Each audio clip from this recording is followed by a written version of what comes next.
YouTube របស់ខ្ញុំអត់មានអ្នកជួយចុច Subscribe មក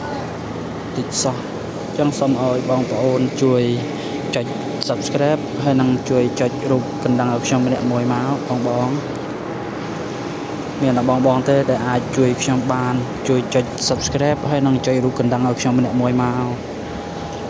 សូមវល់ព្រោះខ្ញុំបង្កើត YouTube Channel ហ្នឹងយូរហើយតែអត់ទាន់មានអ្នកចុច Subscribe ឲ្យខ្ញុំទេអញ្ចឹងសូមឲ្យបងប្អូនជួយចុច Subscribe ខ្ញុំម្នាក់មួយមកបងប្អូនពូមិញអំទាំងអស់សូមជួយចុច Subscribe Channel ឲ្យខ្ញុំម្នាក់មួយមកខ្ញុំសេតហើយបងប្អូនចូលមើលវីដេអូហើយចុច